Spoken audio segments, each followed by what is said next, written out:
The air tasted of ash, the scent of a world ending. In the mountains of Thessaly, a lone bell, old as time, gave its final mournful cry across a valley that would never hear it again.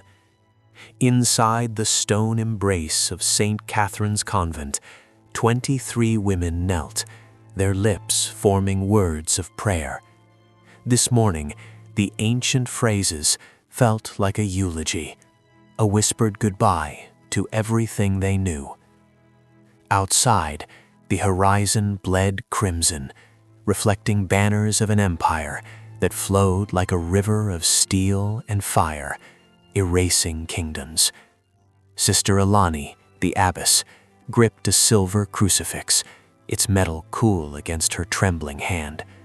It wasn't fear, it was chilling certainty. They all knew death was coming. What history conveniently omits, what no one could fathom, was that death would have been a mercy.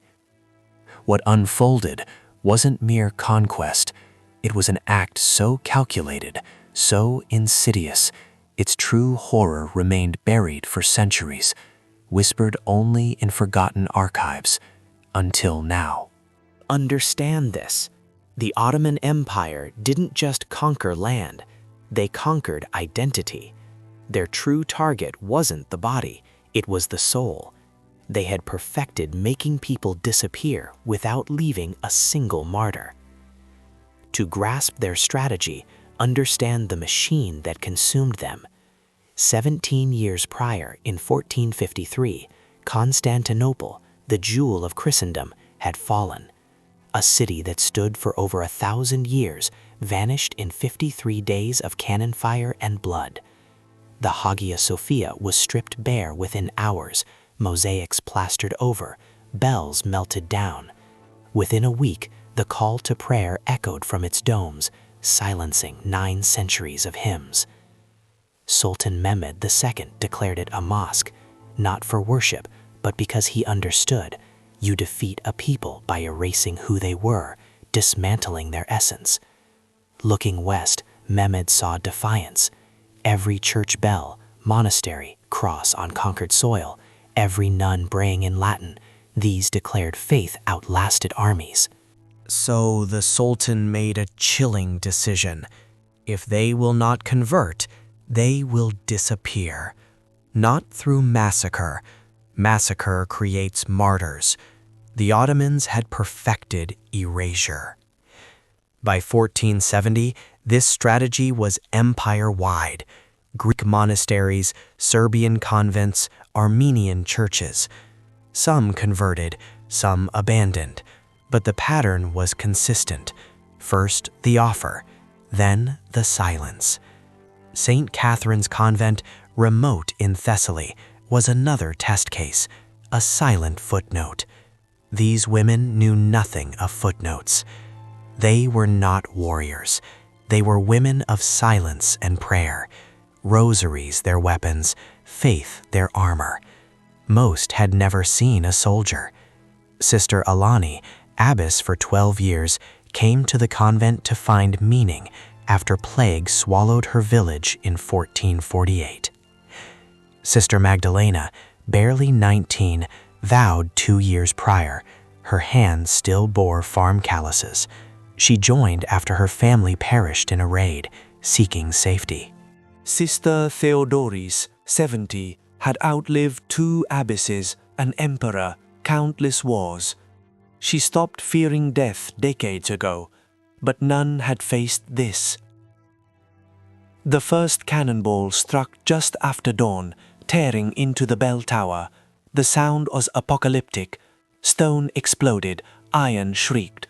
The bell of 140 years shattered mid-swing, pieces raining onto the burb courtyard.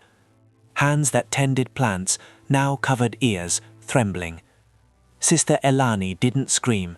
She stood, crucifix high, and began to sing, Kyrie eleison, Lord have mercy. One by one, others joined, 23 voices, frail yet defiant, against an empire's roar. Empires do not listen to songs. By midday, the gates were breached.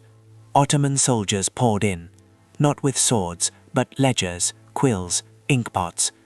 They moved like clerks, methodically counting, recording. To Ottomans, these women were assets.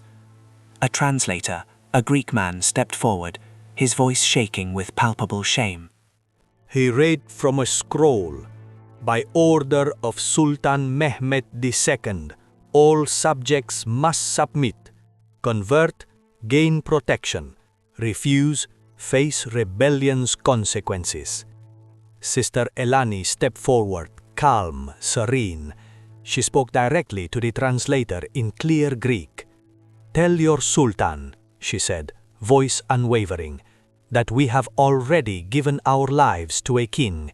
We have nothing left to surrender."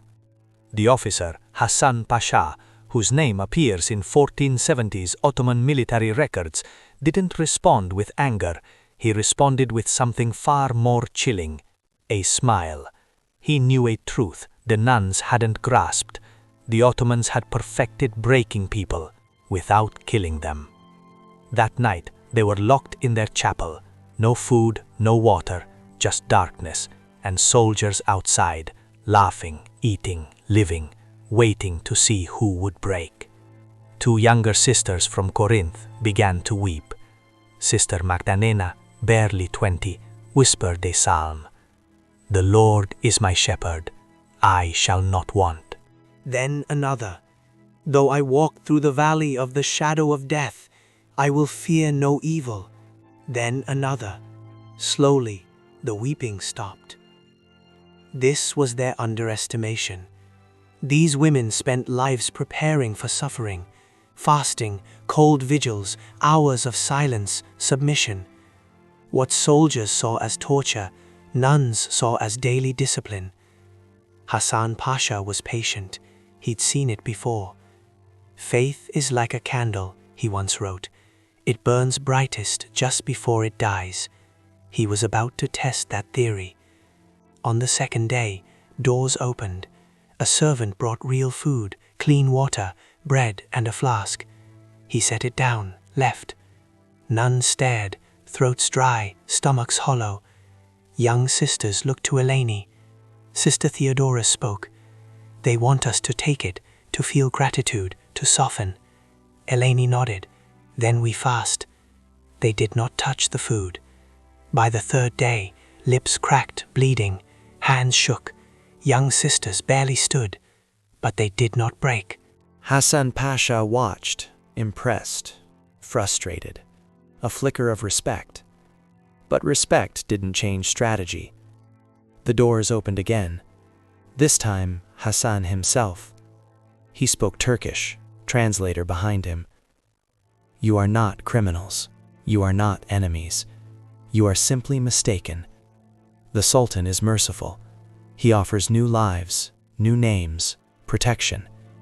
All you must do is speak the words." Silence.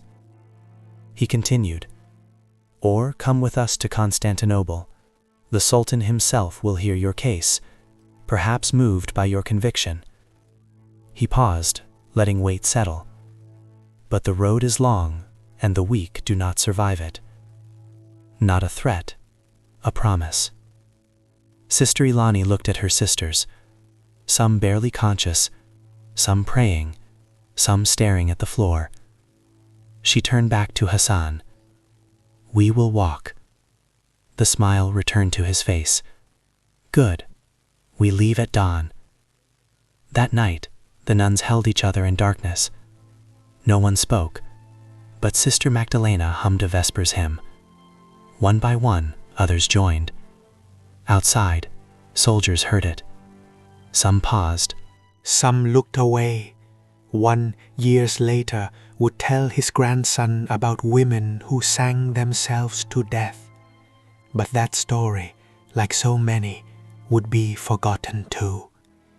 For now, the hymn rose through cracks in chapel walls, drifted into the night, a prayer, a plea, a declaration.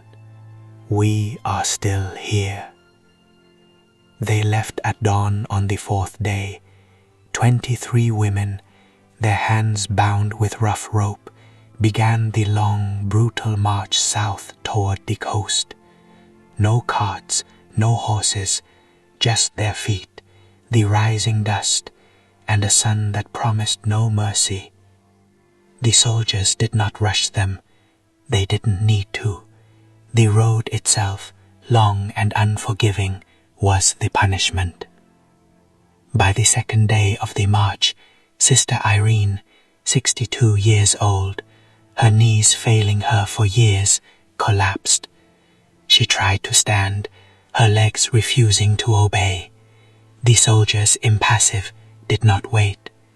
Sister Magdalena and another nun, Sister Anna, lifted Irene between them, their own strength already waning, and carried her for the next 3 agonizing miles. When they finally stopped for the night, Irene was unconscious, barely breathing. By morning, her spirit had slipped away. They buried her by the roadside, digging the shallow grave with their bare hands. No tools, no formal ceremony, just dirt and whispered prayers. The soldiers watched, silent, making no move to stop them. Hassan Pasha, ever the meticulous accountant of human suffering, simply made a note in his ledger, 22 remaining. On the 4th day of their journey, it happened again. Sister Callista, who hadn't uttered a word since the siege began, simply stopped walking. She sat down in the middle of the dusty road, closed her eyes, and remained there. They left her behind, a silent statue of defiance against the harsh landscape. By the time the dwindled procession reached the port of Volos, 7 days after leaving their convent, only 18 remained. But something profound had changed on that merciless road. The nuns had stopped weeping, stopped begging. They walked in a silence, yes, but it was not the silence of defeat. It was the deep, resolute quiet of women who had already made their choice, whose spirits, though battered, refused to break. Sister Elani, despite her bound hands, had been leading the line, her unwavering presence a beacon. But on the morning of the 7th day, Hassan Pasha called for her. She was led to his tent, alone. What transpired within that canvas enclosure isn't found in any official Ottoman record. It's described instead in a letter. A Venetian merchant, a witness to the aftermath, penned this account, discovered only in 2003 in the archives of Dubrovnik. He wrote, "I saw them bring her back at dawn. She could not walk. Her eyes, God forgive me, her eyes were open, but she was not inside them anymore. They dressed her in silk," the merchant continued, "and paraded her through the camp as a convert. But as he passed close, he heard her lips moving. She was still praying in Latin, silently, soundlessly. She had not broken. They had simply taken her body and left her soul to wander, unmoored and untouchable. This was the core of the Ottoman strategy, the truth history often glosses over. They didn't want martyrs. Martyrs inspired resistance, songs, stories, saints. They wanted ghosts, women who would walk, talk, eat, breathe, but would never truly be whole again. Living proof that rebellion was futile. Living warnings to anyone who believed faith could stand against an empire. Sister Elani walked with them the rest of the way to the coast, but she never spoke again. She never looked anyone in the eye. She was there, a physical presence, but she wasn't there. The younger sisters wept when they saw her vacant gaze. The older ones simply prayed harder, their voices raw with unshed grief. At the port of Volos, they were loaded onto a galley. This was no passenger ship. It was a massive warship, designed for control, with rows of benches and heavy chains bolted to the good. Slaves, prisoners, cargo. The nuns were now one of them, chained to the benches, their wrists locked to iron rings. A ship's manifest, unearthed in 1987 in Istanbul's Topkapi Palace Museum, listed them not by name, but by number. Religious captives, female, 18. Destination, imperial household. Purpose, domestic service and conversion. That word service carried a heavy, sinister weight. The voyage lasted 12 grueling days. The sea was not kind. Storms lashed the deck. Saw spray stung their cracked lips. Their already weakened bodies pitched and rolled. Women who had never seen the ocean vomited until there was nothing left but bile. At night, the youngest, Sister Magdalena, whispered psalms beneath her breath. Her voice was faint, barely audible over the crashing waves and groaning timbers. But the other prisoners, Greeks, Serbs, Italians, men and women chained beside them, turned their heads, listening intensely. For a few brief moments, the turbulent sea seemed to still, entranced by her unwavering prayer. When the ship finally entered the Bosphorus, the sisters saw Constantinople rise before them. Domes, minarets, walls that seemed to stretch forever. The city gleamed in the dawn light like a polished blade. For centuries, it had been called the city of the world's desire. Now, it would become their cage. From the docks, their march continued through narrow, bustling streets. Merchants hawked their wares, soldiers patrolled, slaves were bought and sold. People stopped to stare. Christian nuns among the captives were a rarity, even in an empire built on conquest. This was unusual. They were led past ancient walls, through the imperial district, past gardens where fountains sang and peacocks screamed. Then, in the shadow of the Hagia Sophia, the great church now a mosque, they were forced to stop, to kneel. As the call to prayer echoed from the minarets, one of the sisters whispered, "We are home, but it is no longer ours." They were taken to the palace, but not to the grand halls, nor the sun-drenched courtyards where ambassadors walked and viziers conspired. They were led beneath, down cold stone steps that spiraled into darkness, through tunnels that smelled of damp earth and decay, to a place that officially did not exist. Beneath Topkapi Palace, a labyrinthine network of tunnels still exists, unseen by tourists. Storage rooms, servant quarters, forgotten corridors winding through the bedrock like ancient veins. And in the farthest corner, sealed off for centuries, lay a room with no official purpose, a forgotten space. In 2011, during extensive restoration work, archaeologists broke through a cleverly constructed false wall. What they found within stopped them cold, silencing their chatter. Scratched into the rough stone, barely visible beneath centuries of grime, were crosses, dozens of them. Small, crude, carved with what must have been fingernails or shards of broken pottery. And beneath those crosses, etched in Latin, were 4 profound words: Lux in tenebris mincit. The light shines in the darkness. This, they realized with a chilling certainty, was their chapel.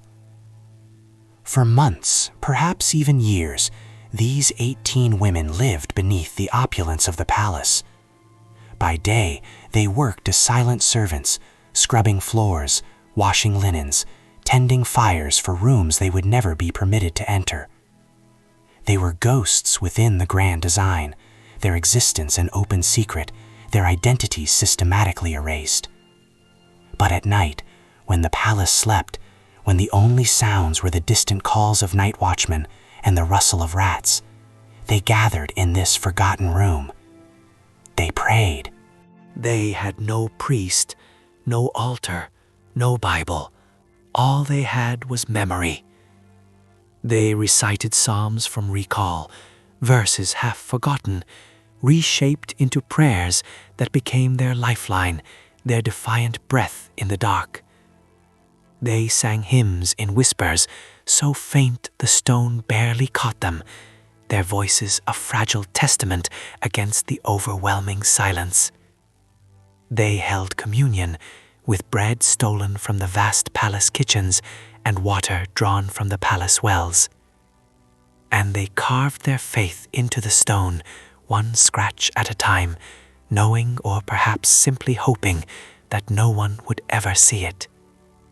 Sister Magdalena, the girl who had whispered psalms on the ship, who had carried Sister Irene on the road, who had refused to look away when they brought Sister Eleni back in silk, she became their voice in the absolute dark.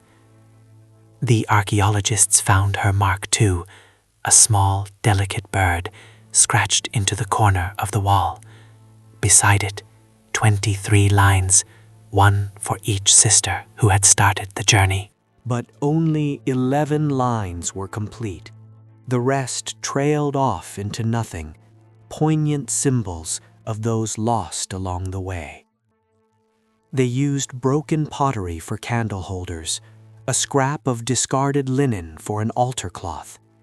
From a shard of a shattered mirror, perhaps a discarded piece from a lady's chamber, they fashioned a crude cross. In this secret chapel, they gathered each night after the palace slept. No hymns sung aloud, no sermons preached, only whispers. Each woman knelt and shared a memory. Her home, the sound of her convent's bell, the warmth of fresh bread before dawn. These memories became their new psalms, small sacred offerings to a God who, they believed, still listened in the dark, even beneath an empire's heart. A Venetian prisoner held in the palace for ransom in 1478 later wrote of strange voices echoing beneath the harem quarters, women, he claimed, singing in Latin to a god not of this empire. For centuries, historians dismissed it as mere superstition, the fanciful delusions of a captured mind, until the discovery of the chapel. But here, etched into the stone, is what truly breaks your heart. The crosses stop. Halfway through the wall, the scratches become erratic, desperate. The lines deepen, as if carved with more force, more urgency, a frantic burst of defiance. Then, nothing. Just raw, uncarved stone. Ottoman records from 1482 mention a cleansing of the palace staff under the new sultan. Anyone deemed unproductive or resistant was removed. No details, no names, no burial sites. Just one cold, neat line in a ledger, written in elegant Ottoman script. Disposed. The nuns of St. Catherine vanished from history. 18 women who had walked 7 days through hell, who had crossed the sea in chains, who had carved prayers into stone in the dark, gone. But their chapel remained. A French diplomat in 1712 wrote about a persistent rumor among the older palace servants. On certain nights, if you stood in the lower halls, the air would grow inexplicably cold, and if you listened closely, you could hear women singing in Latin. He dismissed it as superstition, the foolish beliefs of uneducated servants. But the walls, as the archaeologists discovered, do not lie. In 2011, when the archaeologists examined the chapel more closely, they found something else. Traces of wax, not from typical Ottoman candles, but from a different source. Older, mixed with herbs, the kind of candles nuns made in convents, which means they kept their vigil for longer than anyone thought possible. Months, maybe even years, carving crosses, whispering prayers, refusing to disappear. Sister Magdalena's bird was the last clear mark on the wall. Beside it, scratched so faintly it almost wasn't there, 2 Greek words, "We endure." But the truth, the profound, agonizing truth, is that they didn't just endure. They left something behind that empires, for all their might, could not erase. A small room full of crosses, a prayer carved in stone, proof that faith could survive where walls and chains could not. The Ottoman Empire lasted until 1922, 600 years of conquest and power. But in the end, it was those scratches on the wall that survived. Not the Sultan's decrees, not Hassan Pasha's ledgers, not the silk they dressed Sister Alani in. Just 4 Latin words, carved by women the world forgot. Lux in tenebris lucet. The light shines in the darkness. Why does this story, buried for so long, matter now? Because it transcends religion. It's not just about the Ottomans or these specific women. It's about the raw, brutal reality of power when it attempts to erase a people, and what happens when those people refuse to vanish. The Ottoman Empire endured for 600 years. It conquered bar continents, rewrite maps, reshape languages, swallow entire cultures. It transformed the greatest cathedral in Christendom into a mosque. It ruled from the gates of Vienna to the scorching deserts of Arabia. Yet it could not erase 18 women who, with nothing but their fingernails and their faith, scratched prayers into stone. Think about that. An empire with endless armies, roaring cannons, limitless resources, and the unwavering will to reshape the world, pitted against women with merely their conviction. And in a way that empires rarely measure victory, the women won. They did not reclaim their convent. They did not convert their captors. They did not live to see freedom, but they left an indelible mark. History is famously written by the victors, but memory, enduring memory, is often written by the survivors. And sometimes, survival looks like a cross carved in the deep dark where no one was supposed to see it. A prayer whispered in a language the conquerors tried to silence. A small bird scratched into stone to remember the sisters who fell. Centuries later, we found it anyway. The philosopher Soren Kierkegaard once wrote, "Life can only be understood backwards, but it must be lived forwards." These women lived forward into an encroaching darkness.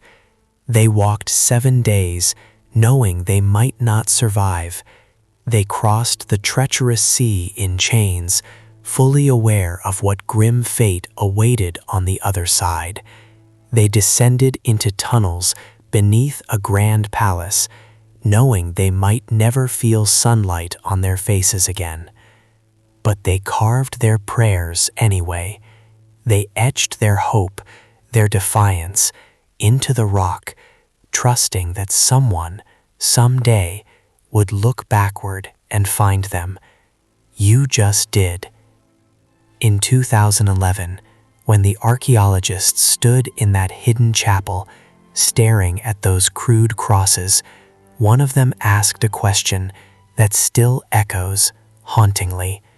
How long did they keep the vigil? The traces of wax preserved for centuries suggest years. The remarkable depth of some of the carvings, the frantic, repeated effort evident in the lines, suggest desperate, unwavering dedication.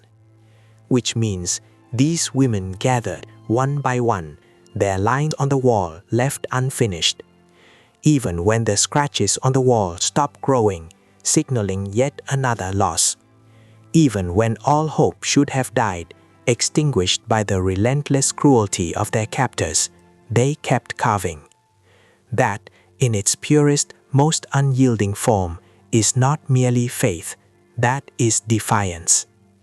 The Ottoman Empire is gone now, dissolved in 1922. Its sultans are dust, its once mighty armies a distant memory. The Topkapi Palace still stands, but it is a museum now. Tourists wander its grand halls, taking pictures, utterly unaware of the profound truth that lies directly beneath their feet. But those crosses remain, and that Latin phrase, barely visible after 500 years, still speaks. Lux in tenebris lucet.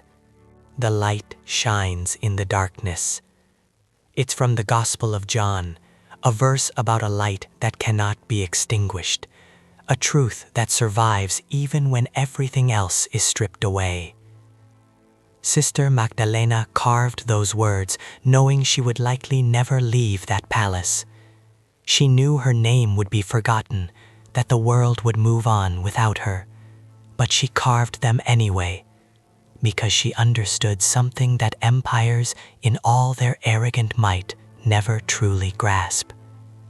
You can conquer land, you can rewrite official history, you can erase names from ledgers and bury bodies in unmarked graves, but you cannot kill what people carry inside them, and you cannot silence what they carve into stone, a testament that echoes across the centuries.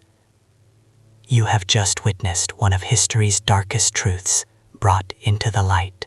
If stories like these remind you how fragile humanity is, how easily voices can be erased, then share this, keep the past alive, because some voices deserve to be heard, even if they were silenced centuries ago, especially then.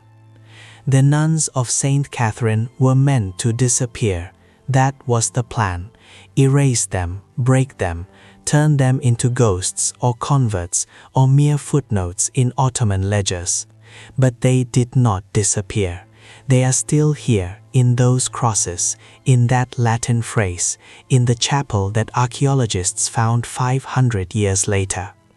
And now they are here with you, because you listened, because you remembered, because you refused to let their forced silence be the final word. Lux in tenebris lucet. The light shines in the darkness, and the darkness has not overcome it.